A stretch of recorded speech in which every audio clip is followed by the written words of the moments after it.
Well, it said in the literature that it was going to involve some of the workings of machines, which it won't because it's kind of a shortened version. And the talk will get into the early history of the machines, their development, and it's going to then focus on one notable company up to the present time. So,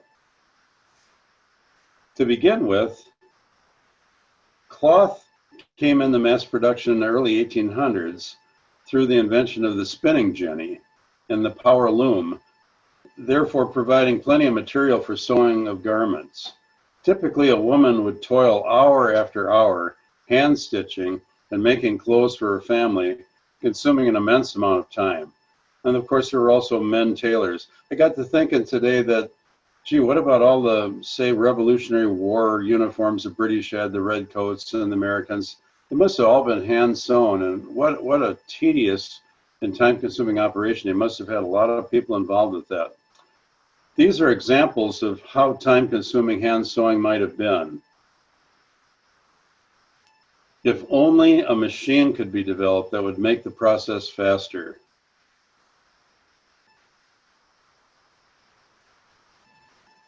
So who invented the sewing machine? That's not an easy question to answer. Charles Wiesenthal, a German, was awarded the patent for the, quote, first known mechanical device for sewing, unquote, and this was in 1755. He used a double-pointed needle with an eye at one end. In 1790, an English inventor, Thomas Saint, quote, invented the first sewing machine design, end quote. His device was meant to be used on leather and canvas. Bartholomew Thimonier, quote, invented the first sewing machine that replicated sewing by hand, unquote. He received the patent in 1830 and opened, quote, the first machine-based clothing manufacturing company in the world, unquote. The factory was to produce army uniforms, but it burned down, supposedly set fire by workers who were afraid of losing work. And in 1846, Elias Howe received the first patent on a sewing machine that incorporated a lock-stitch design. Some of you may know Elias Howe from a postage stamp that was issued for him in the 1940s. I was a stamp collector. The upper left image is the familiar lock stitch that all modern sewing machines make. A simpler form of stitch is known as a chain stitch, shown at the bottom right. Before development of the lock stitch, all sewing machines used a chain stitch, which used only one thread. A chain stitch was easily unraveled, and if it tore, the thread could be pulled upon and the entire seam would come apart. The lock stitch that we use involves the use of two spools of thread, one above the fabric and one below, supplied by the bobbin. Howe's machine incorporated three other features common to almost all modern machines. Number one, a needle with the eye at the point. Secondly, a shuttle that operated under the cloth to form the lock stitch. And third, an automatic feed that would be improved upon by another inventor. Howe worked for months to build just one machine. Now we have to step back 13 years to 1833. Walter Hunt invented the lock stitch mechanism in 1833, 13 years before Howe received his patent. So how could Hunt have his invention used by Howe? It was because Hunt failed to apply for a patent because he may have feared his machine would cause unemployment among seamstresses. Walter Hunt was a brilliant mechanic who was regarded as the inventor of the safety pin, the forerunner of the Winchester repeating rifle, and many other devices. He apparently sold the rights to a safety pin patent for $400, and the people he sold it to made millions of dollars from it. Another notable person, Alan Wilson, designed, patented, and built some of the first successful sewing machines. His patents included the vibrating shuttle in 1850 and the rotating shuttle in 1851. He obtained a patent for his four-motion feed, which was incorporated into the machines of all other inventors. If you notice how your machine works, how what am I calling these things now? It's going blank. The teeth that feed the material, how it comes up, goes forward, goes down, under, and back. Very simple name for that that's escaping me. There was a very flamboyant man whose first love was acting. In addition, he was gifted with mechanical ingenuity. In 1839 and 1849, he received patents for 2 machines that were not related to sewing, but he was drawn into the fledgling sewing machine industry after someone asked him to help with the problem. A short time after the founding of his company in the 1850s, he turned it into the most lucrative manufacturer of sewing machines in the world, in spite of having over 100 competitors. And his company would also become the largest furniture manufacturer in the world. I'm talking about Isaac Singer, a man who often consorted with 2 or more women at the same time, displaying outlandishly reckless behavior. With his wives and mistresses, he had 24 acknowledged children. He provided well for all of his children, but not with the women in his life. Singer was born in 1811 to a German immigrant father and an American-born mother. A practical working sewing machine requires 10 essential features. To be able to manufacture and sell sewing machines that incorporated these features, there was a battle over patent rights, since companies were trying to market machines that contained elements based on other companies' patents. I'm showing in yellow that there were 3 men who held patents on necessary features. Singer traveled a great deal, demonstrating and promoting his machines. He used showmanship developed during his acting career. He portrayed a good, moral, and wholesome man who epitomized a climb from rags to riches. In August of 1851, Singer was granted a patent for essentially the first practical and efficient sewing machine. Prior to that, Elias Howe took his sewing machine to Europe, trying to interest investors and manufacturers, but he failed and returned to the United States to wage a 5-year legal battle with Singer. About 10,000 Singer No. 1 machines were made between 1851 and 1860. The machine was quite bulky, very heavy, but it achieved commercial success due to marketing. In December of 1851, Singer decided to rid himself of one of his partners, a man named George Zeber. Zeber financed Singer's construction of his first machine, so Zeber thought he was entitled to something after Singer began to make a profit. But after Zeber suddenly turned ill, it wasn't a real serious illness, Singer lied to him, saying that Zeber's doctor thought he would never recover. Singer further advised Zeber to give up his interest in the company altogether. So Zeber took a buyout offer of $6,000 and signed away his portion of the I.M. Singer and Company.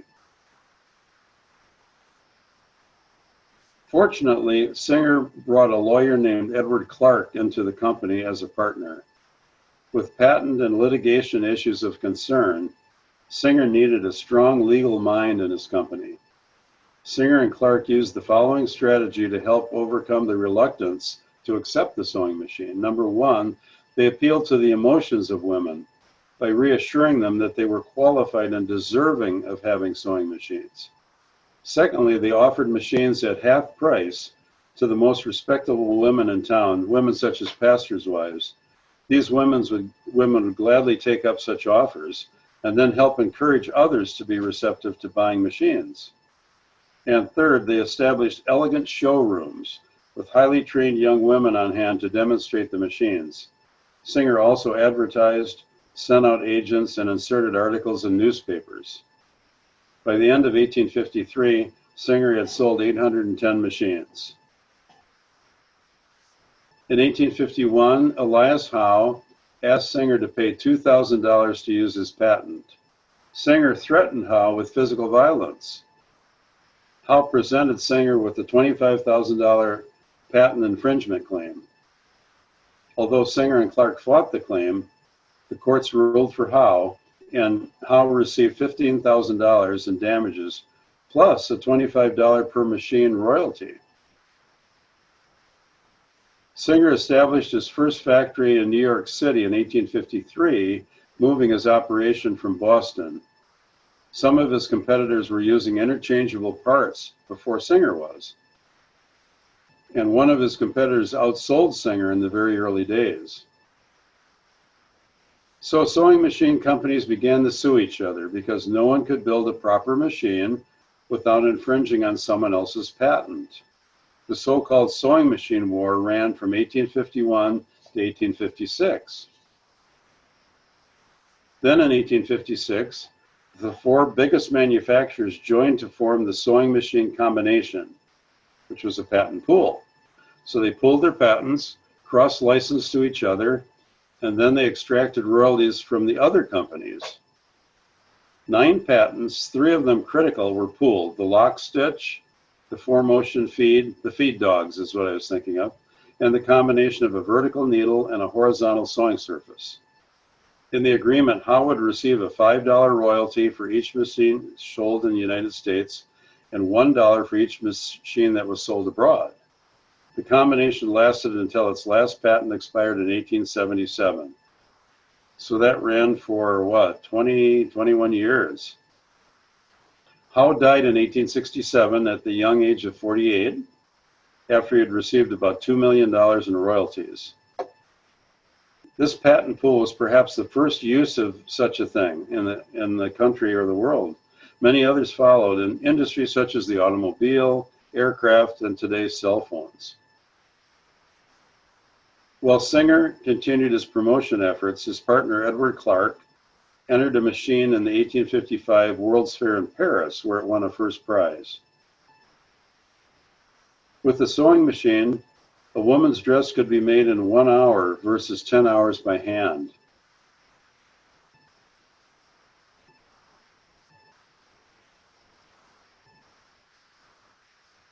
Singer believed his company should market only in the United States, but Clark established agencies in many foreign countries very wisely.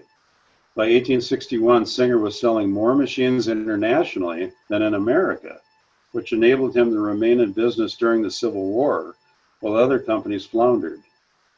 Also, Singer donated 1,000 machines to aid the Union effort in making uniforms. Singer was probably America's first international company. Starting in 1867, Singer began building factories overseas. A gargantuan factory was built in Clydebank, Scotland, and it was the largest sewing machine factory in the world. By 1900, it was producing 13,000 machines a week, utilizing 7,000 workers. The clock tower that they built was 200 feet tall. It was the largest 4-sided clock tower in the world, and the clock was the largest in the world. Edward Clark steered Singer through the Howe patent suit, the sewing machine war, and introduced machines to foreign markets.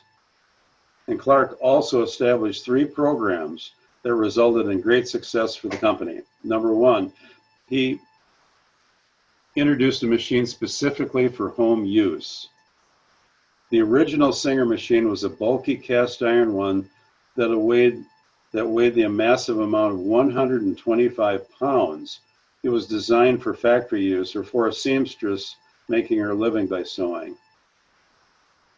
The first machine for home use was called the Turtleback, and it was introduced around 1856.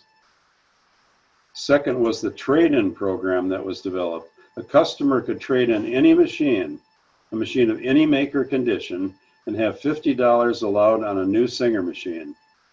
The traded-in machines were promptly destroyed, thereby eliminating their reappearance on the second-hand market. And third, an original plan, installment buying, with only a small down payment. A new machine cost a little over $100, but the average yearly income was under $600. Payments could be extended over several years. In 1850, Singer's machine price was $125, but was reduced to $64 by 1870. It only cost Singer $12 to produce each machine, so the company made a considerable profit. Another very old machine, called the letter A, was made from 1858 to 65. About 75,000 of those were sold.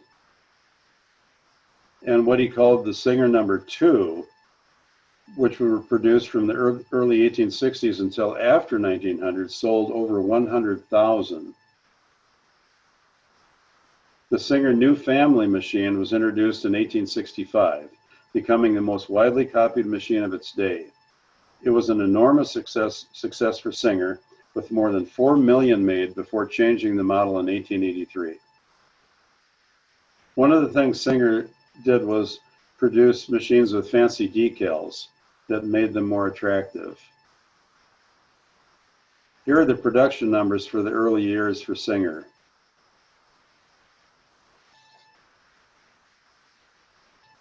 And in 1863, still while the Civil War was going on, Singer's first large factory for mass production was built. It was established in Elizabeth, New Jersey, which is only like 10 or 12 miles from Manhattan as the crow flies. In 1863, production was up to 20,000 machines. In 1863, while Clark was restructuring the company, helping the union effort, and keeping the company vibrant via the expansion into international markets, Singer was off to Paris, France, falling in love. He traveled with a young companion named Kate McGonigal. While there, he met another woman, returned to the United States to see his divorce from Mary Sponsler finalized, and then he married Isabel Somerville, already pregnant, this being the young woman he met in Paris. Singer was 52, and Somerville was in her early 20s. Singer's private affairs caused so much grief for him, his partner Edward Clark, and the public image of the company that Clark decided it was best to dissolve the partnership. So in 1863, a corporation was established under New York law, thus protecting the company from future litigation by Singer's wives, mistresses, and progeny. But at the same time, Clark and Singer would share equally in the profits. In 1865, the company name was changed to the Singer Manufacturing Company. In 1866, with Isaac Singer's scandalous reputation having caught up with him, the Singers left America, never to return. They moved to Paris and then to England. In 1870, a whopping 170,000 sewing machines were produced by Singer, but the use of interchangeable parts had not yet been adopted. In the early 1870s, officials toured a firearms manufacturing plant that did use interchangeable parts. For sometime in the very early 1880s, Singer began manufacturing machines with interchangeable parts.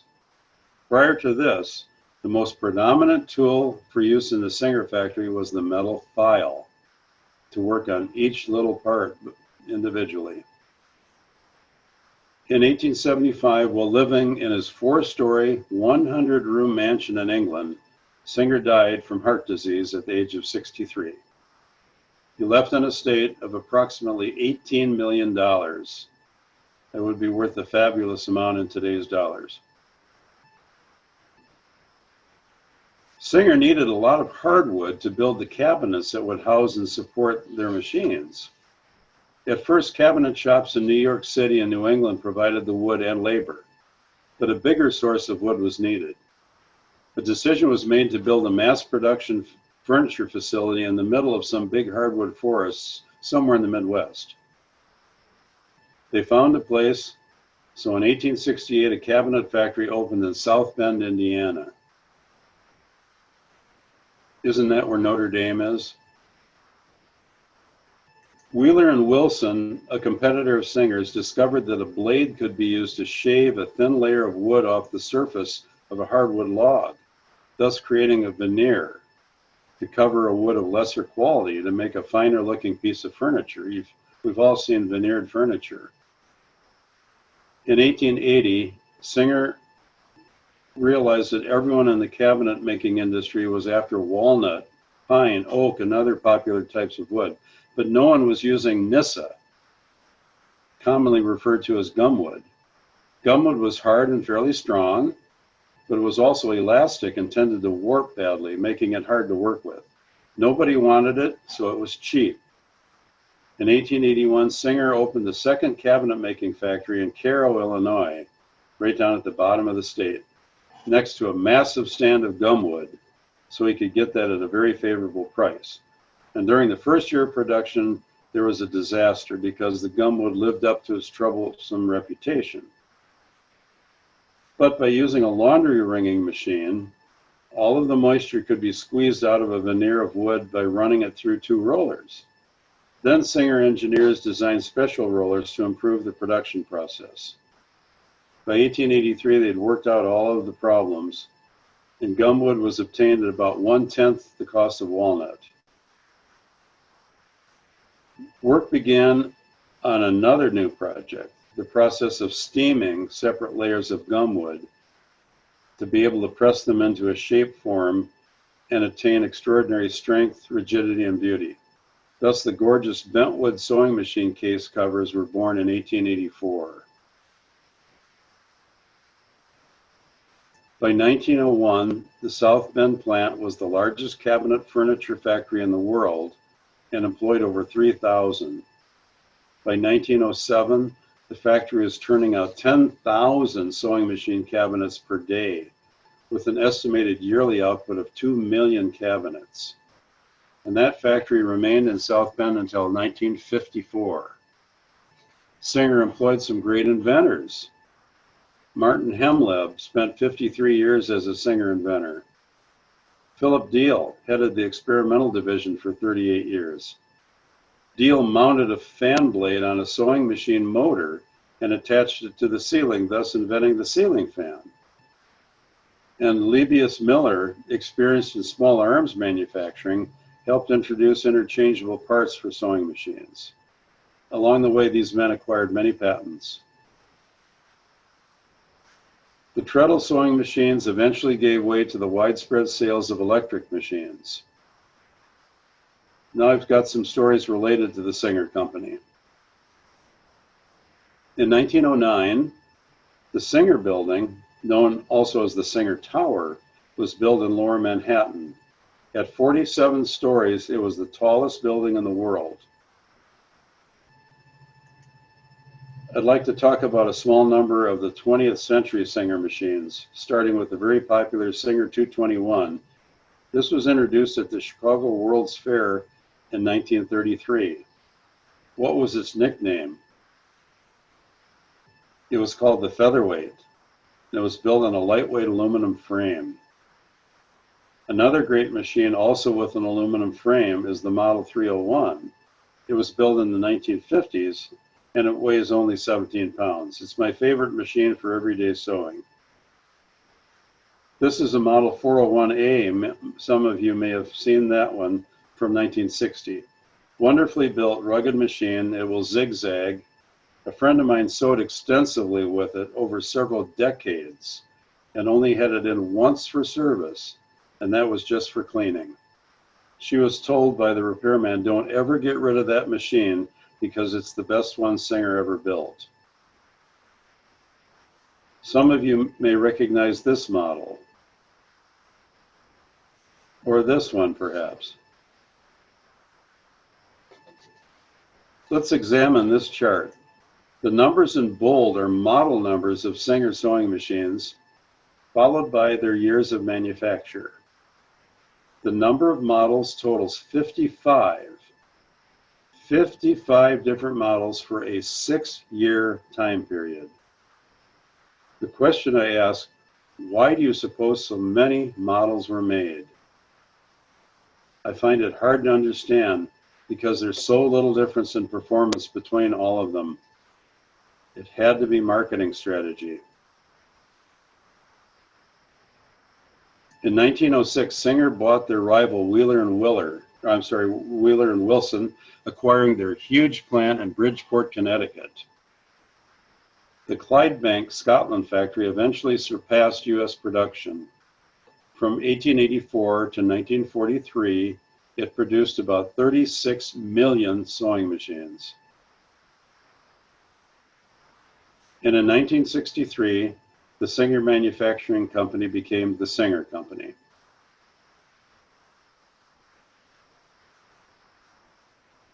I purchased this book a few years ago. The author spent 17 years in executive positions with the Singer Company, so he had some stories to relate. For example, in 1958, Donald Kircher became president of the Singer Company shortly after he acquired a company that dealt in electronics, mechanical engineering, applied physics, and weapons systems integration. This was Singer's first step away from total dependence on the sewing machine for survival. Although I have seen Singer vacuum cleaners and a few other things that they would sell. Kircher realized that Singer was suffering from the declining birth rate, the rise of women in the workplace no longer interested or having time for sewing, the invasion of low-priced Japanese imports, and the availability of ready-made low-cost clothing. But Kircher goofed, acquiring 40 more companies. He was forced out of the Singer Company. In 1986, Singer announced that it would spin off its sewing machine operations into a new company, which would be allowed to use the Singer brand name under a licensing agreement. Then there were other CEOs that followed, making a series of devastating decisions when they tried to redefine the company to compete in industries besides sewing. One was forced out of the company and was subsequently murdered. Another died of a sudden heart attack when he was about to try to prevent a takeover of the company. Another did succeed in a takeover and then dismembered the company and then went to prison. And finally, another CEO played investors, tax authorities, securities regulators, and banks against each other until he suddenly just vanished. This has been a whirlwind presentation, but I was trying to make it short, perhaps a little too short. But in summary, Isaac Merritt Singer has been credited with inventing the world's first practical sewing machine and also conceived the idea of using a treadle similar to that of a spinning wheel. Within 2 years after the introduction of his first machine, Singer became the leading manufacturer and marketer of sewing machines in the United States. The Singer Company has also been called the world's first international company, and its international business was extremely important to the early success of the company. The Singer Company also introduced the first practical electric sewing machine. In another first, they built the first skyscraper and the tallest building in the world in 1908. In 1975, Singer introduced the world's first electronic sewing machine, and in 1978, the world's first computer-controlled machine. In spite of all these firsts and other notable events, the Singer Company eventually got out of the sewing machine business completely, spinning off the manufacturing of machines to a different entity, which was allowed to carry on the Singer name. Thank you.